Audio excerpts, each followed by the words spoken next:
What's up, everyone? It's Dakota, and welcome back to another Pioneer episode, and we are going to get some gameplay of the Amalia combo deck, and immediately playing a Mulligan Simulator here, because that hand is garbage. So, we are playing the list that I've been kind of crafting and playing with, and has not been kind to me anytime that I've tried to record to at least get a decent game, and clearly it is not working out very well for me. This hand is pretty weak for the most part. We only have...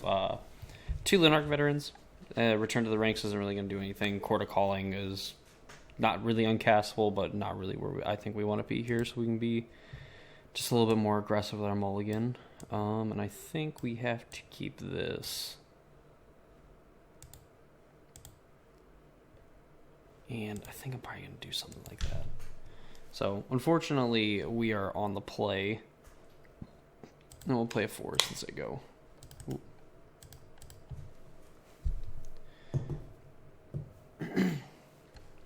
So here's hoping that we can kind of recover from this. I'm going to assume that we're playing against Izzet Phoenix, and in theory, now that I'm recording, this matchup is going to be super bad, but a lot of the times have not really had trouble against this deck. They kind of get to do their thing, but normally if they stay up and be interactive, you can eventually kind of fight through all their stuff. Even if they do kind of interact, you can go wider than they can, and usually end up racing them, especially if you just can gain incidental life here and there. But like I said, like the recording curse is pretty real, because I feel like, you know, when we stream, whatever, I don't think we necessarily play bad. Definitely not perfect, but I feel like we don't play bad, but we just kind of get shafted on like the luck department. So here's hoping that this matchup will go a little bit better. I guess technically, too, we have played against some Izzet Creativity, too, or at least I've been playing against some Izzet Creativity, so I guess technically could be that, but this more than likely to me screams like Izzet Phoenix.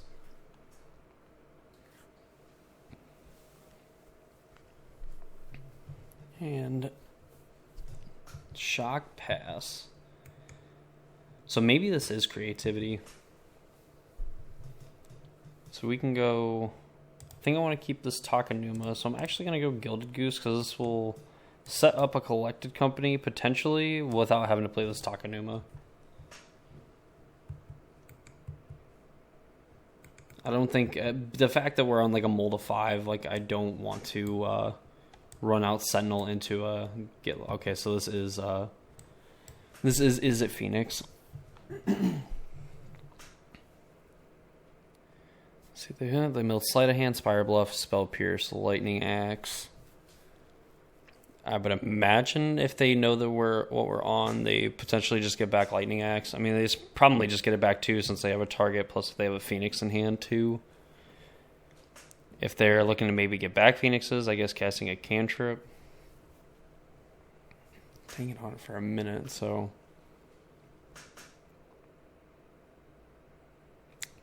What are we doing with this Free the Fae? So they end up getting back a Spell Pierce, which is absolutely, I mean, weird, I guess. I mean, it's going to be good, because we are obviously sitting on this collected company, but not ideal. So I guess if our opponent goes... I mean, if they go Shredder Pass, okay, cool. We're absolutely fine with that. That means we can slam the Sentinel and get in. So we go... yeah, let's play Sentinel.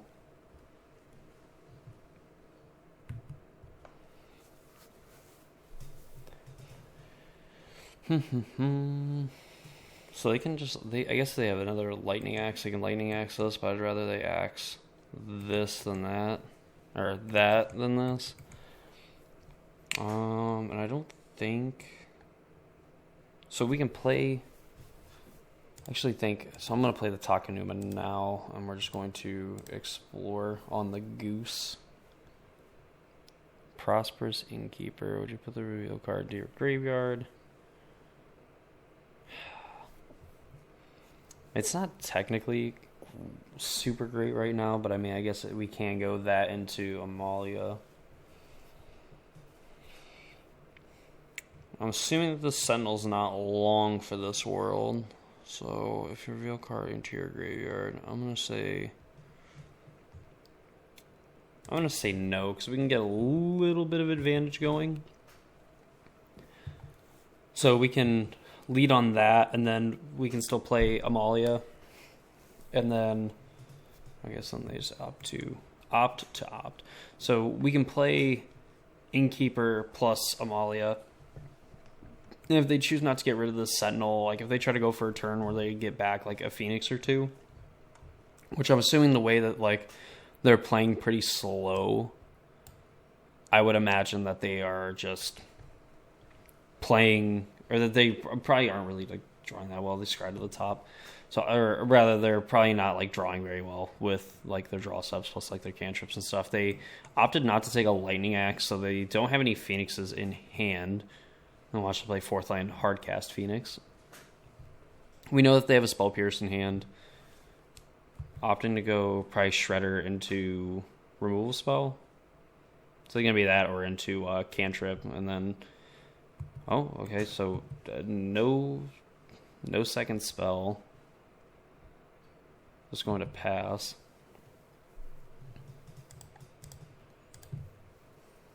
Innkeeper. And they need to cast 2 spells to trigger these, so let's go to combat.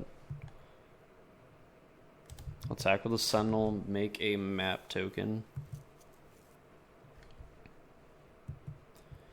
Get in some free damage. So then we can go... So I guess we technically get to leave up Collected Company with this, so we can just pass. I think I like doing that. Between like Goose, Treasure Token, we can just leave up Collected Company. And if they presumably don't have anything going on, they just have like Spell Pierce, I mean...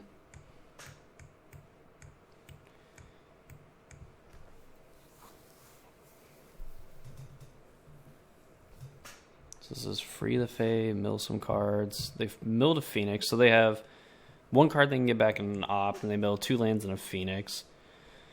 So in theory, now if they could probably cast like 3 spells. Like they can go like cast the opt, go find a Treasure Cruise, play Treasure Cruise, will more than likely find another land. They could even Treasure Cruise now, in theory. Yep, which they are going to cruise. They're going to trigger these Ledger Shredders. And we know that they have a Spell Pierce, so we can't just fire off the Collected Company.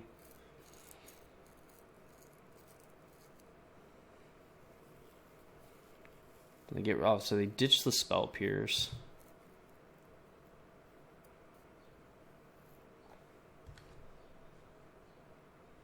Probably could have responded to this one in particular, just so we could have respond to this one in particular, just because now they discard the Spell Pierce, so we know about. I mean, I can't remember how many lists. I can't remember how many Spell Pierce exactly these lists play, but I'm definitely going to fire off the Collected Company before the Treasure Cruise resolves. Definitely a little bit of a mistake not doing it after we saw that they discarded the Spell Pierce.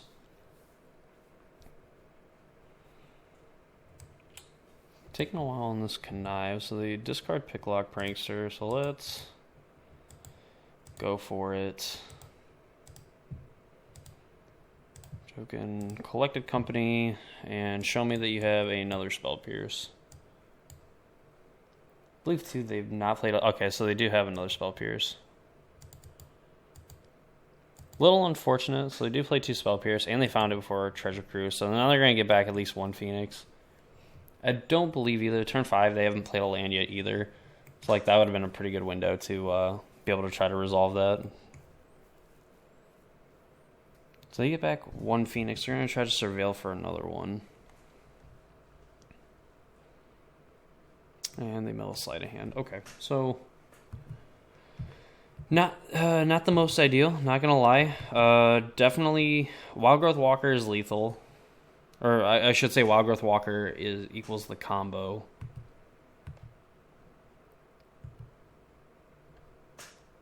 And then it's like near impossible for them to try to win from there.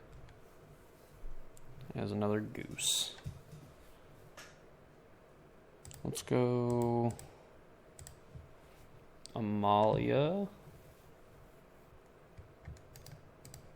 Gain a life, and then we'll explore. Lunarch Veteran. So we can. Would you put the real card in your graveyard? Yes. I mean, at this point, we're just digging for.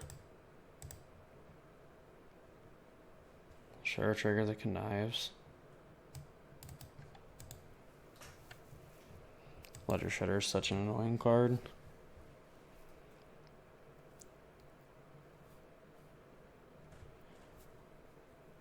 The fact that like we're sort of kind of behind in a way, like I feel like that this is something that we actually need to consider doing. 2, so we're gonna go up to 13. They're gonna have presumably 9. Discard an opt. A lot of blue cantrips. No removal spells yet. An island. So they have 5, 8, 9, 10.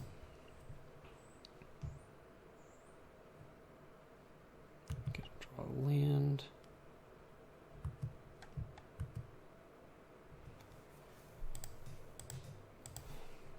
Attack for 5.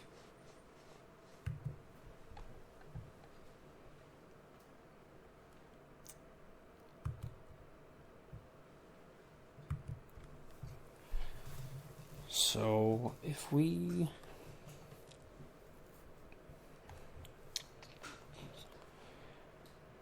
play this, go to 11, we crack the food, go down to 10, go back up to 13, and then we get to do some things with Amalia. We're playing this land anyway, so 3, 6, 7, 8. If they double spell 9, 10, get a Phoenix back 13 exactly. I think we're dead to exactly another Phoenix anyway. I guess removal spell plus getting back a Phoenix and double triggering on these. We'll do that anyway, so then that way we can like kind of fix for something potentially on our opponent's turn. This will also give us the chance to, like, if they try to go after the Amalia instead of the goose, which probably won't come up, but, you know, worry about the combo maybe if they can't get together lethal. And this is going to be an extra turn spell, isn't it? I'm assuming that this is Temporal Trespass.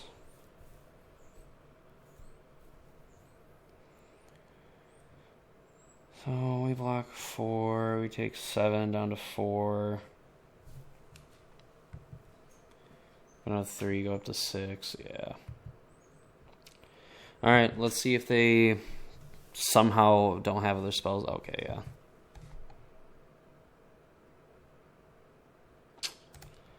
Yeah, unfortunate. Yeah, we were. Oh, so I guess we bend that and draw Fauna Shot, yeah. This wasn't going good. Alright, sideboard. My sideboard feels atrocious, honestly, nowadays. So, like, I'm definitely going to make some changes. But we have this, bring in the flanker, bring in the Archon.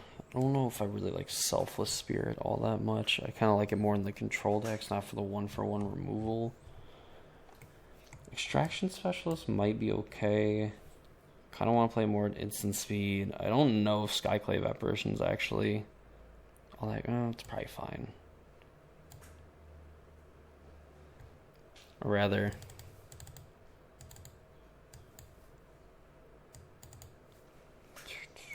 Selfless Savior's fine.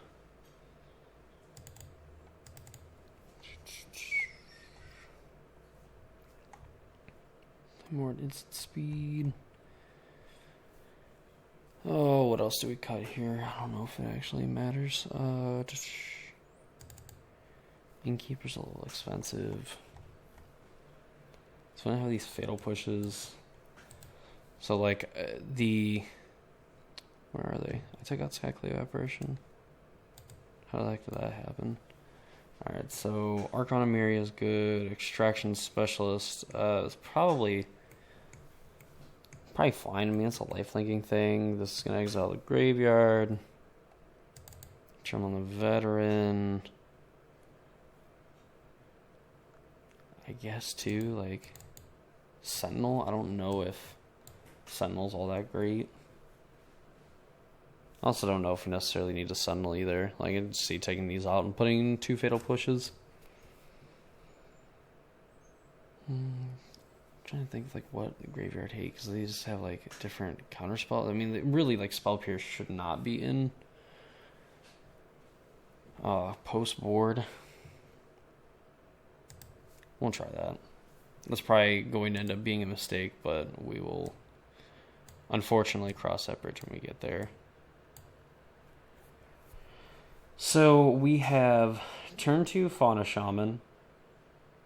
And even if this dies, we can still cast, like, Innkeeper, and...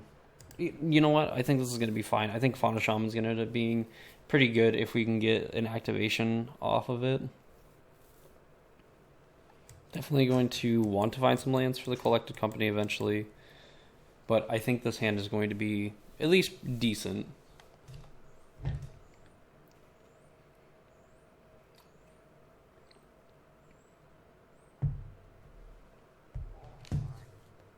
Our opponent. My goodness.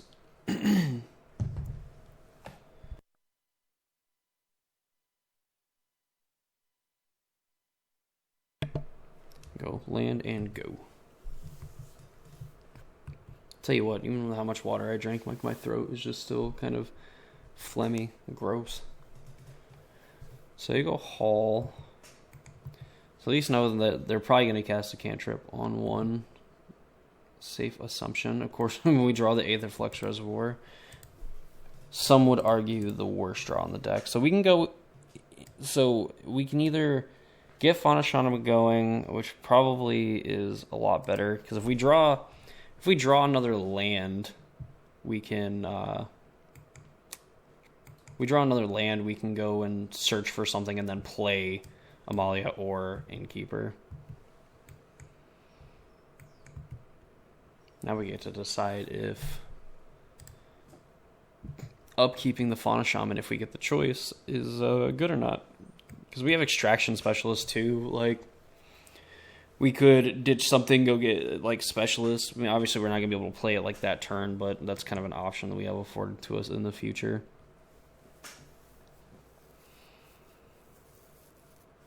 Crazy as it sounds, I'd almost like for our opponent to go just like play a Ledger Shredder.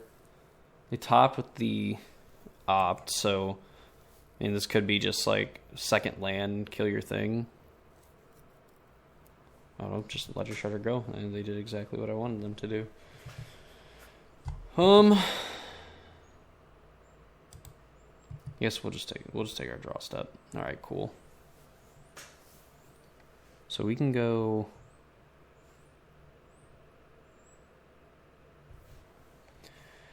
Play Razorverge Thicket, play Amalia. Then we can discard the other one to go get, what's-his-face, Wildgrowth Walker. And we still have the mana from, we can Innkeeper. So if we go Innkeeper, make a treasure token, Razorverge Thicket, go. We can discard an Amalia, go get a Wildgrowth Walker. And then if they stop that, whatever, we can play a Collected Company guaranteed on our next turn. But I also think too that like we need to be able to kill them. So if they want to try and like do some stuff, I mean, like we can do this. We can technically discard this Amalia to go get like Extraction Specialist, or like we don't even necessarily have to do this.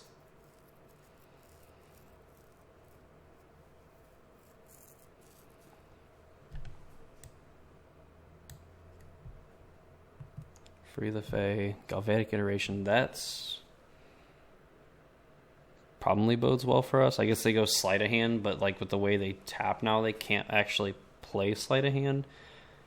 I'm assuming that they were either digging for a removal spell, or because if they just do nothing, if they don't answer this Amalia, we just win the game. And I don't see why they wouldn't do it to...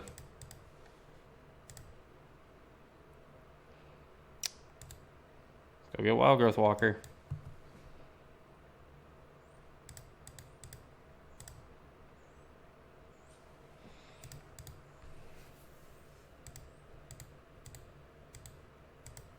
Walker?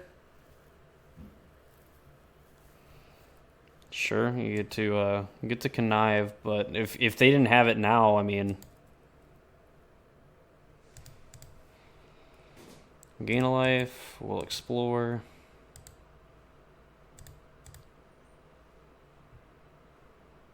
Yes,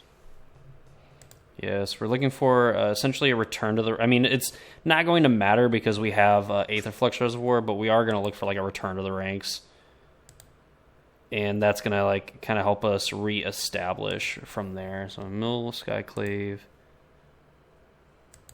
Now this. No Veteran.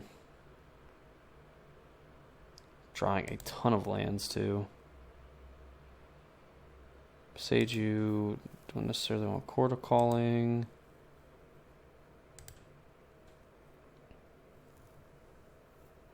There we go. So no. Then we're going to do this until she gets up to us, unless they just put like a random pump spell in their deck.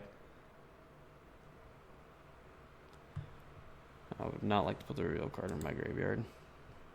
So we have all these lands. Play... I guess technically, I don't know if there's a reason to have... What's it? Yeah, and they just concede the game. So... Got to do our thing. They were going to have to bounce up. They were going to spend all their turn, next turn, like bouncing Amalia. They would have to have Otawara or something, and then we could have just, played the Reservoir from our hand and then killed our opponent. So yeah, that Free the Fae was definitely a... we're going to look for a removal spell, and they just absolutely whiffed on it. So we have Goose, Shaman, Prosperous Innkeeper, and Fauna Shaman obviously was very good there because we were able to play towards like actually just winning the game on turn 3.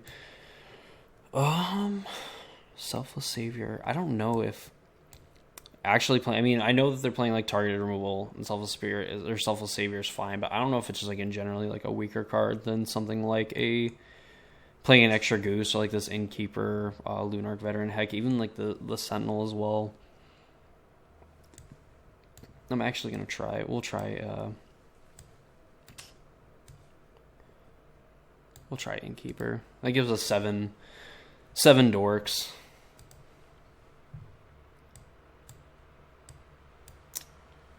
And unfortunately, I don't think this hand's very good. And they begin with 7 cards. So, I mean, if we knew that we were going to draw lands, we could curve out and play Veteran, Amalia, Wild Growth Walker. But I don't think we can rely on that, at least at this stage of the game. So, this is fine.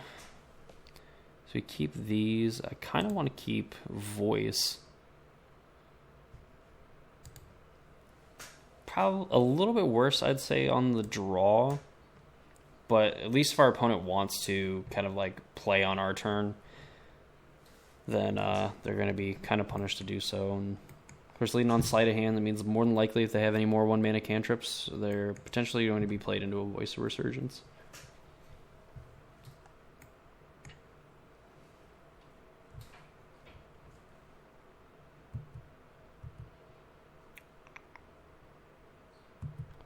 Go to our turn, untap, and draw the Reservoir because it is absolutely just married to my hand. We'll play this Temple Garden tap, say go. And we'll kind of evaluate our position depending on what they do. So if this is like a shock pass, we're playing Voice. This is definitely going to be a Free the Fae. So like our opponent is going to be slightly punished for that. I guess they can do it in response, and if they'll probably read this card and doing it in response. I guess I spoke too soon, but that's probably all that they're gonna have to do. So they have Fiery Impulse, so they can get a Consider or Fiery Impulse.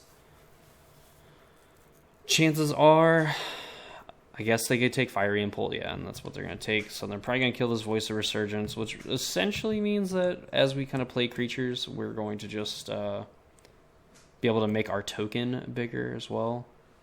Unless they just go, Fiery Impulse this, and then play another land and kill the token, which we're fine if removal is getting pointed at this Voice of Resurgence and not our main combo pieces. Ledger Shredder plus Fire Impulse will be kind of feel bad, honestly. Which they do not, but we do get a token for our trouble. I remember the days when Voice of Resurgence was roughly $1 million card. Smells like another Free the Fae.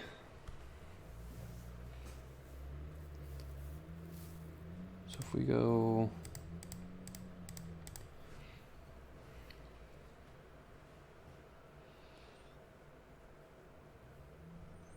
Free the Fae to try to get some gas going, I'm sure.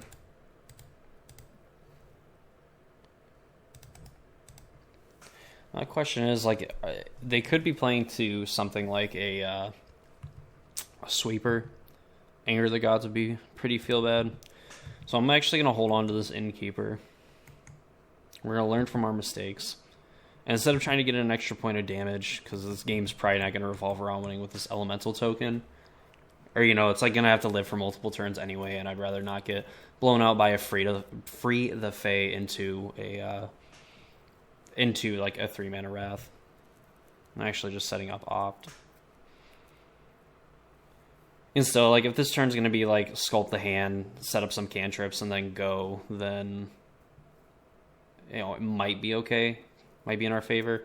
We're essentially just hoping that they don't go absolutely nuclear and bring back, 2 or 3 Phoenixes, although with currently 0 in the yard, it's going to be a little bit harder, and not an active, there's no active, Ledger Shredder in play either, so a little unlikely that they'll be able to get, I would say even multiple Phoenixes back, but if they go, something Free the Fae into a cantrip, into land plus Treasure Cruise. That doesn't really do anything. They'd have to mill some cards off of the Free the Fae. So they have 9 cards.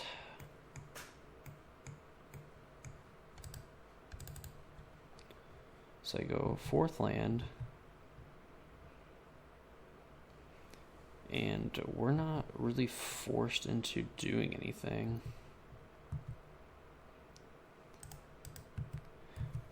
Maybe if we just play Razor Ridge Thicket, they won't think that we have mana up. 4 mana up to Coco.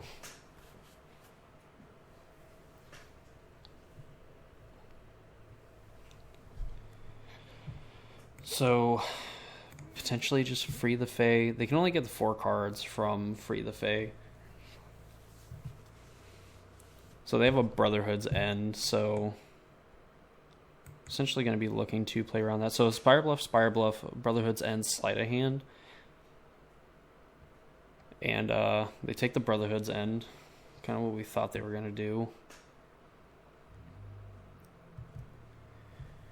And as much as I think I want to fire off this Collected Company at their end step to try to resolve these creatures, if I don't hit exactly the combo, it ends up being very bad for us. So there's no reason to keep going.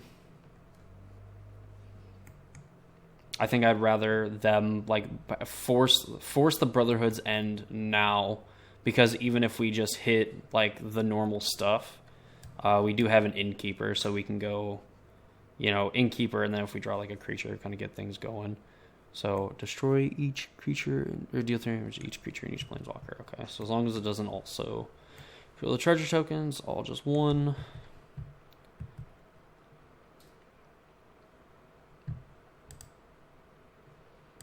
Kind of the window we left up for ourselves, so they kept Spell Pierce in, which it feels like they probably did, yeah, which I don't think necessarily is like a good answer for this deck, but I mean, obviously it was pretty good there, so. Chord of Calling. So we can go Mana Confluence. Reestablish. We'll play this. They played their chord, so we can chord for 2. We can go get Amalia. We can go and get a presumably an Explore trigger. I mean, they're pretty far off from like getting to do anything. As it currently stands, like if it's just going to be like play Ledger Shredder, play a cantrip, whatever, that might be okay.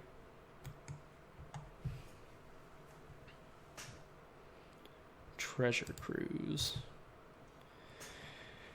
I mean, yeah, it's going to be a good way to hit a land drop and then play... Well, now if they play a Ledger Shredder, they can't actually trigger it on their turn. So they're digging for something.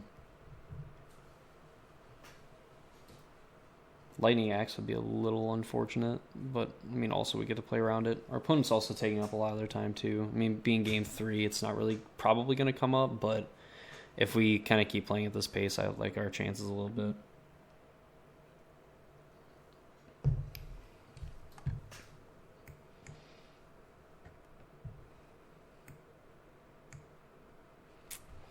So 2 mana. I doubt that they have not found a land. They decided to put an Arclight Phoenix in their graveyard, so they've played Cruise and they've played Consider. Very unlikely that they're not going to be able to at least get this Phoenix back. So there's the 3rd spell. Let's see where this yields. I mean, chances are they kept it on top, so if they want to, they could potentially just Lightning Axe and dome this Prosperous Innkeeper. They have another Phoenix.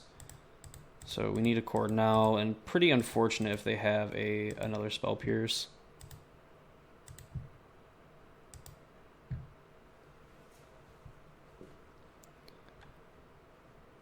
Chord for 2.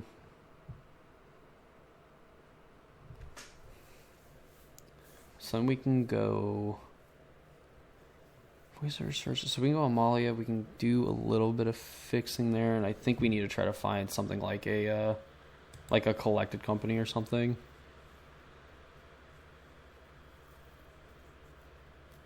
Either way, like they probably have another removal spell for this, so it's not going to be too good for us. Let's have Fiery Impulse. Not looking good. Definitely hoping to have another Collected Company. Chord of Calling isn't necessarily the worst thing in the world, but definitely would want to have something a little bit more impactful. Yeah, we're go through here. They're going to get their Phoenixes back. And now we have to sweat if they have assembled the copy spell plus take an extra turn. That's not good.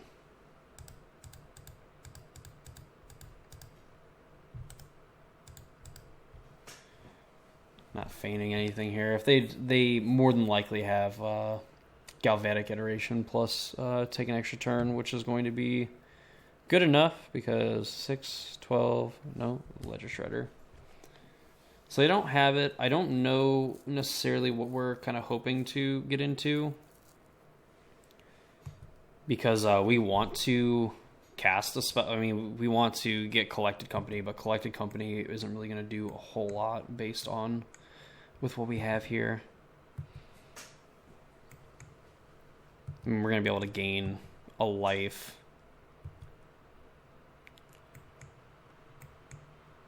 And we're going to need to draw a spell to do something. It's a Dina.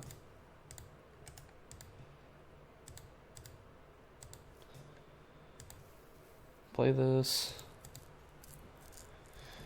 We will gain a life. And now if our opponent can double spell, they win the game. Double spell and pitch a non-land card to this.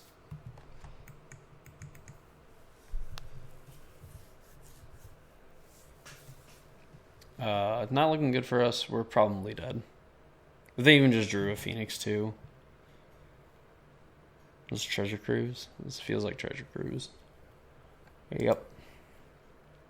Yep.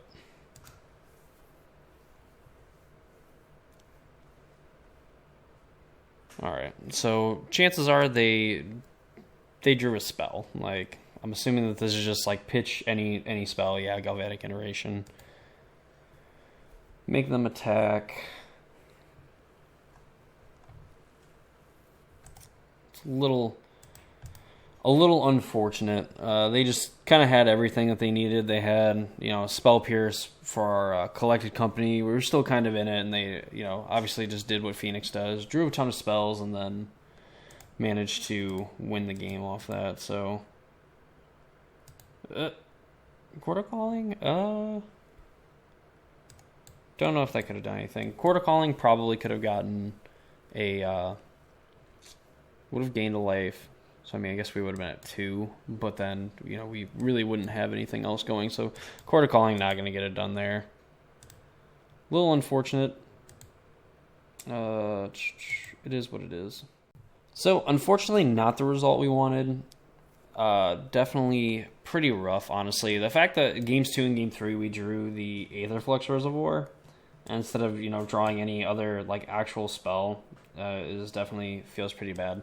So, particularly in the Phoenix matchup, because, it's either I always beat it in testing and then I never beat it in a tournament, or I never beat it in testing and then I always beat it in a tournament. I can't seem to find, that middle ground, so I'm either used to getting beat up or beating things up, apparently. So, in particular, against the Phoenix deck, there's definitely going to be some changes that I'm going to make, because even after playing a league previously with this, and then near finishing up a second league with it, I don't think I like 4 Thoughtseize, 3 Push in the sideboard. I think I'd rather some of these cards be other utility creatures. Like the Flanker is fine, Specialist fine, Archon's fine. I think I want to have potentially another bat, or not even another bat, like the first bat in the sideboard. Maybe play in the main over something like, not even like Voice of Resurgence, because it's decent in the Phoenix matchups, theoretically, of course. So probably cutting a Push and a Thoughtseize to start. I think this is okay. Maybe even a second thought, playing 2 Thoughtseize maybe. But probably this change here, playing a bat for one of these, and then playing a Remorseful Cleric for just a little bit of extra graveyard hate. It's a little bit easier to come by, and you can return to the ranks at back as well to kind of mess with your opponent. But currently in all the matches I've played, definitely having the Aetherflux Reservoir has been very nice. While just Dina or just being able to attack with a giant Amalia has been okay, and a lot of times has been pretty good. Definitely not having an Aetherflux Reservoir, or having one now, is pretty good. The Selfless Savior in the main, I know it's a one-of. Same thing with the Dean and the Voice of Resurgence, but I feel like I never see this card and I never want to court for it. So maybe, at least for my sanity, it could be a card that kind of just gets cut, and then we play another one of these utility-ish creatures. Maybe you could play a second Skyclave Apparition, or play the first Extraction Specialist and move Selfless Savior to the sideboard, and then Extraction Specialist kind of fits in with this little Fauna Shaman package thing that we're trying to do here. So that's kind of my thoughts on the Amalia deck currently. I think Phoenix is usually a pretty decent matchup. Sometimes it just doesn't go your way, and if you're Dakota, it seems to not go your way ever. So hopefully we learned something from here. We're going to kind of take it forward. We're going to make improvements to the deck kind of going on, because this is going to be the deck that I kind of full on commit to for the RCQ season coming up, which is going to be the Pioneer format. And honestly, I have a lot of fun playing this deck, even though certain situations like that can happen where you just kind of get blown out by certain things. to me, this deck is still a lot of fun to play. I think there's definitely a lot of improvements, not only on like my play and everything, but the deck itself can kind of take to kind of fit into a better place. So yeah, if you enjoyed watching the video, watching the gameplay and everything, please leave a like on it. Comment down below if there's any decks that you kind of want to see me play against or see me play, anything like that. Always looking for ideas, ways to improve, so on and so forth. Subscribe to the channel, of course, ring notification bell so you know when videos get posted. I'm going to try to get more gameplay specifically of this deck because, again, we're going to kind of be jamming this for the RCQ season. Maybe a little bit of Lotus Field too because I do have that in paper as well. So definitely be on the lookout for that, and hopefully the streams will come back here soon, on like once a week to kind of get in some leagues and stuff, just kind of hang out with all of you. So if that's something that interests you, again, subscribe to the channel, ring notification bell, all that fun stuff. Be on the lookout. Friday, I kind of have a longer discussion-ish video coming up, as well as the Casual Spikes podcast, more than likely coming out on Saturday, barring any technical issues. So that's it for me. Hope you all enjoyed the video. Hope you all enjoyed the gameplay, and I will see you all later.